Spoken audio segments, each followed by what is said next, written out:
Hello mga kagla, kamusta ka mo ron? Be, para ka mo? Dali nga adlaw, mapanagtag ka ang tibo-tibo dahil wala kaming ulam. Umuulan pa naman yan. Ayan, sinisimulan ko ng pagtubtub ang kanyang puwet kasi kung hindi mo yan tatanggalin, mahirapan ka talaga magkuha ng laman yan. At syempre, ang kamay na umuulan. At yan, nilinisan ko na para maging malinis siya at masarap kasi madaming putik yan. Kaya wag nang paghirapan na kasi ako, ang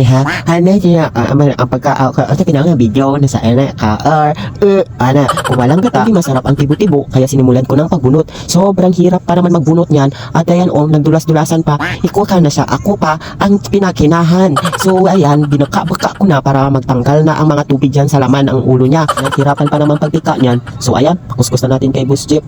Okay, simple lang naman pagpakuskus sa kanya eh. O ayan, pagkatapos kumuha ako ng ng papaya ba? Kung baga sa inyo, papaya din. Ay nako ka, kaysa natamaan ka siya. Ako, hinati ko na rin yung papaya at pinalatan dyan. Ito po yung ingredients, bawang sibuyas, papaya at ibo-tibo natin at syempre yung gata. Yan yung nagpapasarap eh. At kinisa ko na rin. Amoy pa lang, nagpapasarap na.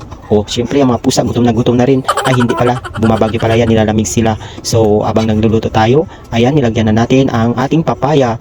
Okay, dapat sana ang napagaluto na yan. Kasi sa mga sinabad ka na naman ng mga pusa. Okay, naluhalo ko na yung papaya at ayan, nilagyan ko na rin yan dyan ng tubig para pakuluin. Habang tayo napapakulo dyan ay kumuha tayo ng balunggay. Nakalimutan natin, ito kasi yung nagpapasarap din para masustansya ang ating ulam. Ayan, habang tayo kumukuha ng balunggay, nakita natin si Kuya Goods tumitingin sa kanya mga maisan. So habang kayo dyan, nakabili na siya. At ayan, nakarating na ako at kumulo na rin yung aking niluluto. At syempre, ilagay ko na dyan yung tibo-tibo para maging masarap.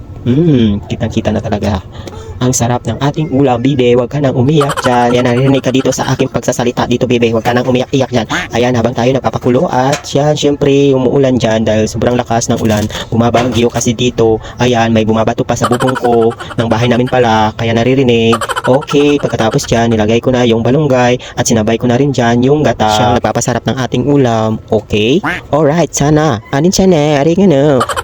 Yummy. Finally, kumulo na rin ang ating ulam. Ayan, titikman ko na siya kung okay na ang lasa. Uy, nagkaching ang aming baby, sorry lang.